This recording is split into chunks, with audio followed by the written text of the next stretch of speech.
В Екатеринбурге продолжает работу выставка картин «Множество мира».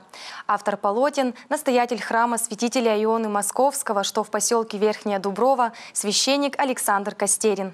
Экспозиция, ставшая своеобразной ретроспективой творческих работ художника, представляет на суд зрителей натюрморты, пейзажи и портреты. О том, что вдохновляет батюшку на создание картин и как эти работы оценивают галеристы, рассказывает Надежда Калинина.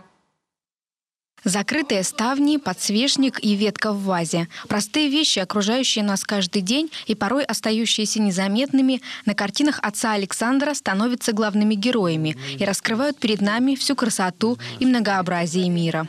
То, что нас окружает, то, что радует, то, что интересует, то, что находит какой-то отзыв в душе. Что надо что-то приобрести такое простое, лаконичное. Мягкая графика и легкие зарисовки позволяют приблизиться к сути вещей и увидеть их с новой стороны.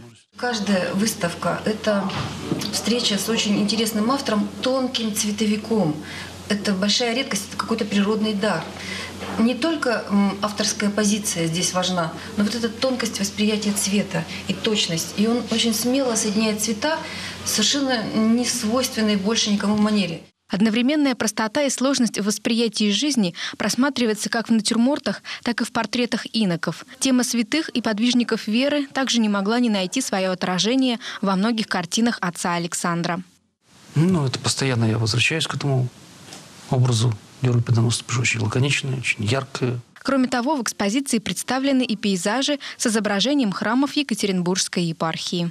Выставка «Множество мира», открывшаяся в художественной галерее «Поле», располагается в одном из корпусов Свердловской киностудии, которая находится по адресу улица Ленина, 50G. Все желающие познакомиться с работами отца Александра Костерина могут сделать это до 7 сентября.